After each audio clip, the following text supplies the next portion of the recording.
I don't recognize you, but I sense that you're one of us. Who are you? The last of the Nightingale Sentinels, I'm afraid. I've defended the Sepulchre alone for what seems like an eternity. We were betrayed by one of our own kind. In fact, I'm to blame for what's happened here. I was blinded by dark treachery masquerading as friendship. Perhaps if I had been more vigilant, then Mercer Frey wouldn't have lured me to my fate and stolen the skeleton key. I haven't heard that name in a long time. How do you know of me? The key! You have the skeleton key! I never thought I'd see it again. And Mercer Frey? Then, it's over, and my death wasn't in vain. I owe you a great deal, Nightingale. That's quite a noble sentiment for someone in our, well, in your line of work. My only regret is that you had to undertake this task alone. Carlia? She's still alive? I feared she'd befallen the same fate, ending up a victim of Mercer's betrayal. Nothing would bring me more pride than to return the key, but I'm afraid it's impossible. From the moment I arrived here, I felt myself, well, dying. The Sepulchre isn't merely a temple or a vault to house the key. Within these walls is the Ebonmere, a conduit to Nocturnal's realm of Everglow. When Mercer stole the key, that conduit closed, severely limiting our ties to her. I'm afraid so. I'm weakening, and I can feel myself slipping away. The years without restoration of my power have taken their toll. Whatever damage has been caused can only be corrected by following the Pilgrim's path to the Ebonmere.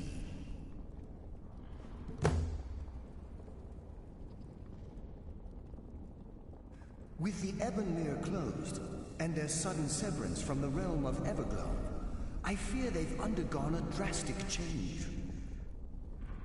They're shadows of their former selves. They no longer remember their true purpose or their original identities. My spirit didn't manifest itself in the Sepulchre immediately, so fortunately I wasn't present when the Ebonmere was sealed. However, ever since that day, I've felt my power waning, slowly draining away.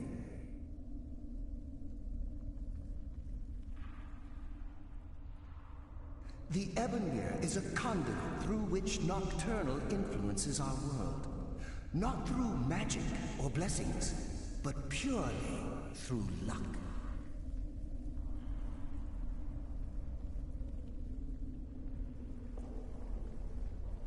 Yes, absolutely. Your skill is your own. Don't let anyone ever tell you otherwise. But Nocturnal, she influences our luck. Nearly imperceptible assistance we get when we ply our trade. Think about the guild, about the state it was in when you began. Think about all the little things you might have heard. A pick breaking when it shouldn't have. The clouds in the nighttime sky clearing at the wrong moment.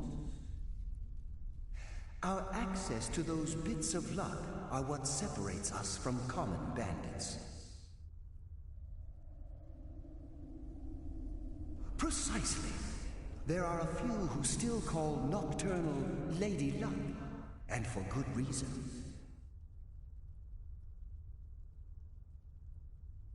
Whatever is affecting the Nightingale Sentinels is starting to affect me too.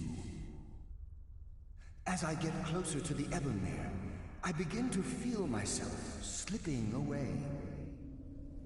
Even right this moment, I feel strange, when I don't think I should be feeling anything at all.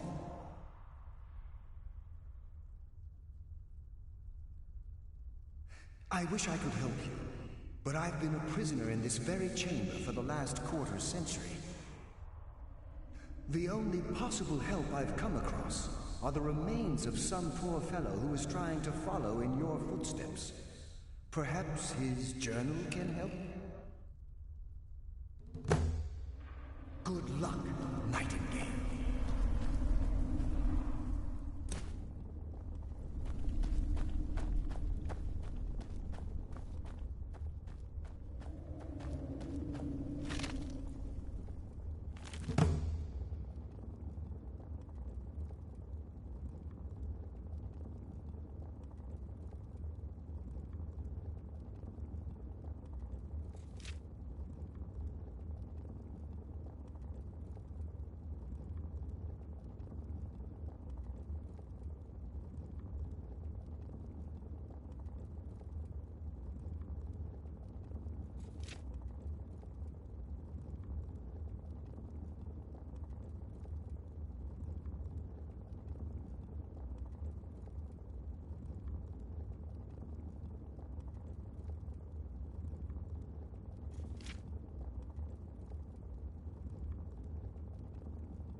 Does someone live among the dead?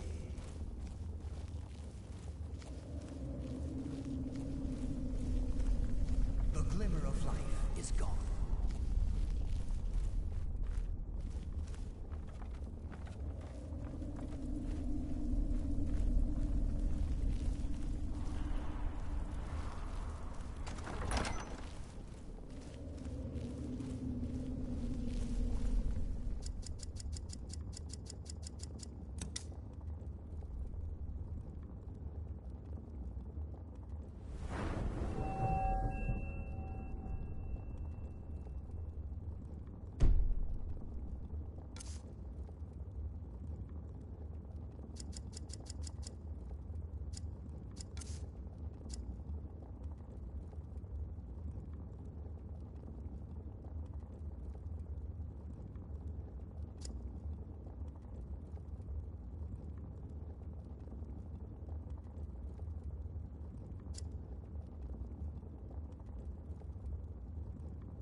My, what do we have here?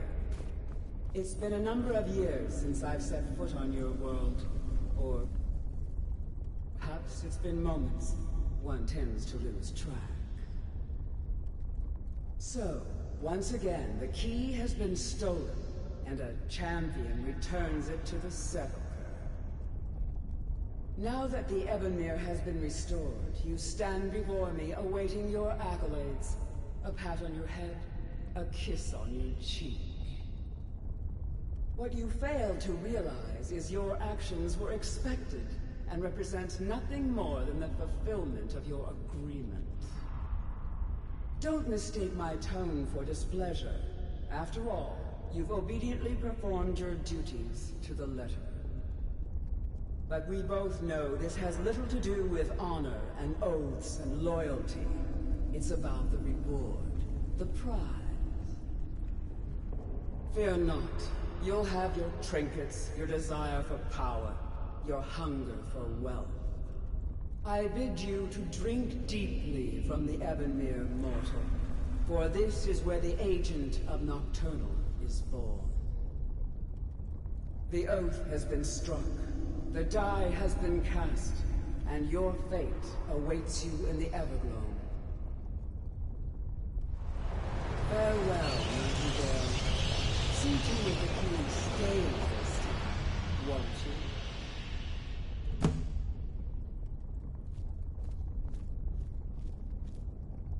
I'm glad you were able to bring the key back safely. Nocturnal seemed quite pleased with your efforts. I wouldn't take that to heart. It's her way. Think of her as a scolding mother continually pushing you harder to be successful, outwardly sounding angry, but silently content. I assure you, had she been displeased with you, we wouldn't be having this conversation. The circles at the base of the Ebonmere imbue you with powers befitting a Nightingale agent. The crescent moon represents the agent of shadow, the half moon for the agent of subterfuge, and the full moon for the agent of strife. This is Nocturnal's way of maintaining balance. If you ever feel the need to change your abilities, you can return to the sepulchre and step onto a different circle. Be warned that once you've chosen, you can't reselect for at least a day. Now, your life as a Nightingale begins. Should the need arise, you'll be summoned to the sepulchre in order to defend it. The Guild has welcomed me back with open arms. I feel like a void in my life has finally been filled. I only hope that this isn't an ending to things, but actually the beginning. Why, perhaps the greatest crime spree Skyrim's ever known. There are pockets brimming with coin, and coffers overflowing with riches ripe for the picking. We may be Nightingales, but in our hearts we're still thieves, and we're damn good at what we do.